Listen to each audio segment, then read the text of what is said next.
这是乐高3月1日正式发布的42206红牛 RB20 F1 赛车。虽然同期发布的还有另一辆42207法拉利 SF24，但这两款套装在设计上呢，可以说是完全不同。在功能方面，除了悬架是采用了全新设计的前拉后推悬架系统，正好和法拉利 SF24 相反，当然也是符合原型车的设定。其他功能呢都是比较相似的，包括首次在1:8 F1 套装中加入的变速箱，可以整体快拆的后盖，行驶与发动机联动，转向与方向盘联动，可调 DRS 尾翼，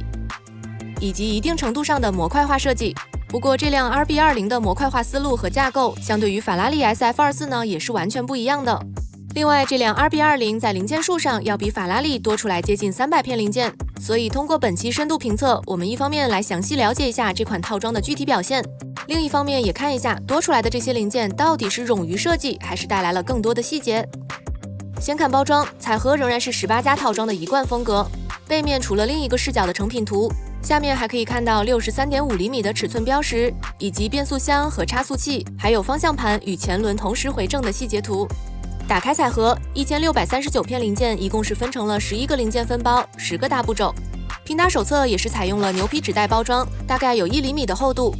和法拉利一样，同样是8页的开篇彩图，对原型车以及积木的设计进行了一定的介绍。尤其是其中的设计师介绍，可以看到这两辆同期发布的 F1 呢，并非出自同一位设计师。那总部数呢，一共是有418部，部均3.9个零件。贴纸和法拉利一样，也是像这样的2大张。至于新零件方面，那前段时间我们发过评测的42207法拉利里面的新零件呢，这套42206也都有涉及，所以需要详细了解的玩家可以在法拉利那期视频里面找一下哦。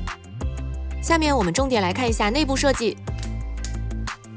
后悬架采用了推杆悬架方案，其中关键的 L 型摇臂结构由全新的5995球头连接件和33299连接件组成，并且可以看到是分成了上下2个部分。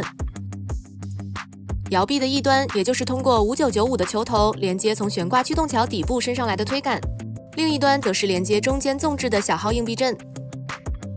所以相对于法拉利 SF24 的 L 型摇臂，采用71708配合5995，形成了自然的加强结构。这辆红牛 RB20 的 L 型摇臂呢，并不存在加强结构，同时作为摇臂支点的这根十字轴也比较长，所以在受到比较大的压力的情况下，可以看到摇臂呢会发生肉眼可见的形变。也就是说，悬架运动的一小部分会被摇臂本身的形变所吸收，而并不能完全传递给避震零件。不过问题不大，同时在加入推杆以后，可以看到测试下来回弹力度适中，回弹手感呢也是非常的清晰。2档变速箱分别是16:16和20:12。那动力从 V6 发动机出来以后，通过这根黑色的十字轴连接后悬架动力入口，再经过中间差速器端的28:20，然后向左右两侧车轮传输。第54步，手册发现小 bug。第119步，手册又发现了小 bug。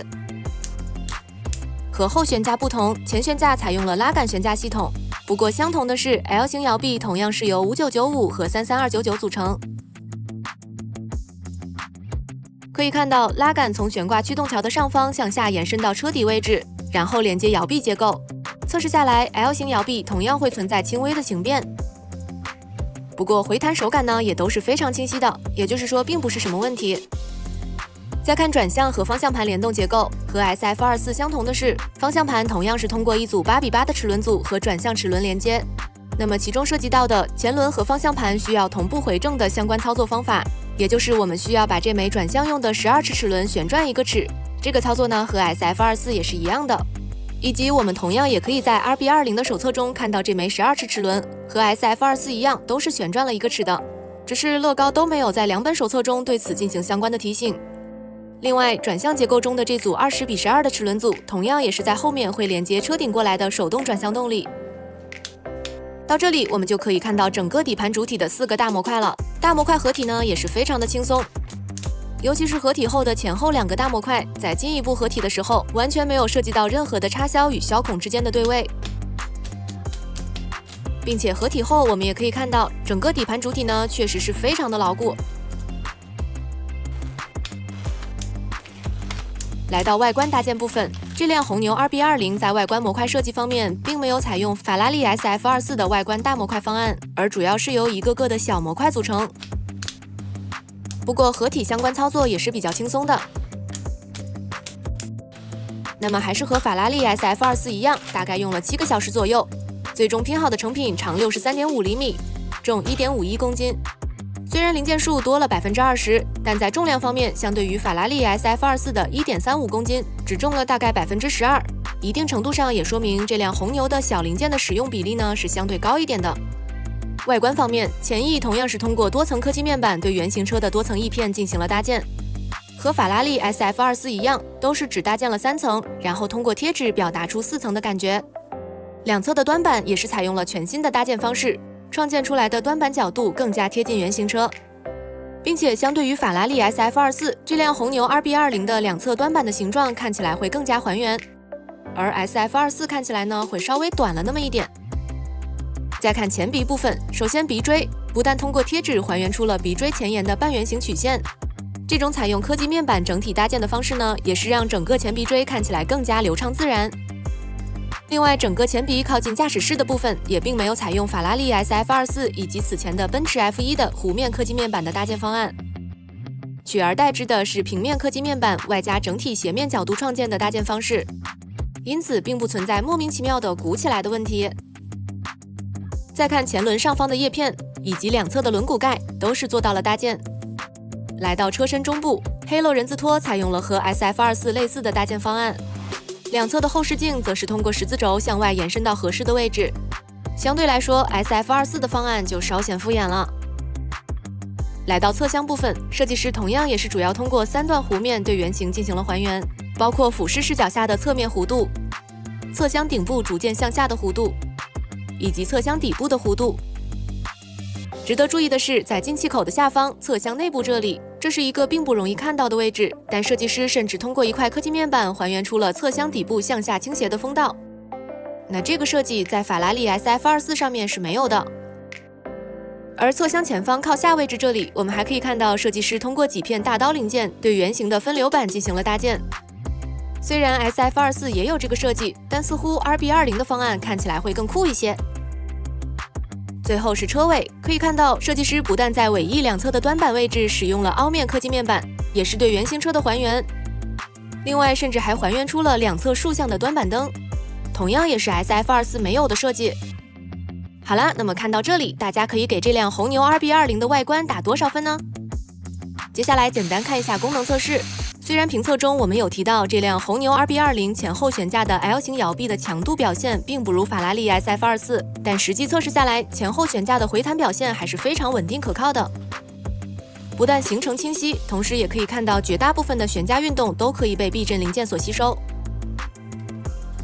不同于法拉利 SF24 可以直接在外观面上换挡，红牛 RB20 呢则是需要像这样取下后盖。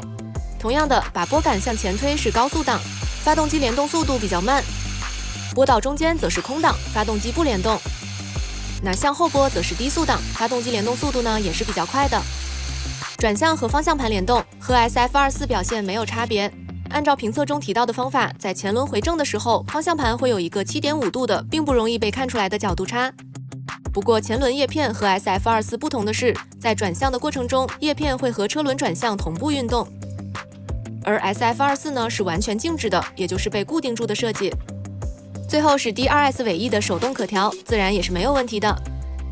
好啦，那么功能表现就是上面这样的情况。在牢固度方面，这辆红牛 RB20 和 SF24 没有明显的差别。日常搬运把玩应该都不会有任何的压力。好啦，那么评测看到最后，相信大部分玩家也会和我们得出相同或者类似的结论。在不考虑 IP 的情况下，只是单纯就积木的设计来说，这辆红牛 RB20 在整体上确实要优于同期的这辆法拉利 SF24。在功能方面，主要是可以和前轮一起运动的叶片，那其他差异呢倒并不是很大。所以最主要的当然就还是在外观搭建方面的优势了。那么最后回到视频开篇的问题，这多出来的接近300片零件呢，确实是给车子带来了更多的细节，也是让整个车子在综合表现方面上了一个台阶，肯定是毫无疑问的。最后，在完成了这辆乐高红牛 RB20 以后，目前市面上主要的有正版授权的1:8 F1 赛车呢，我们也就做完了。那么近期我们也会给大家做一期综合大横评，感兴趣的玩家可以关注一下哦。咱们下期见，拜拜。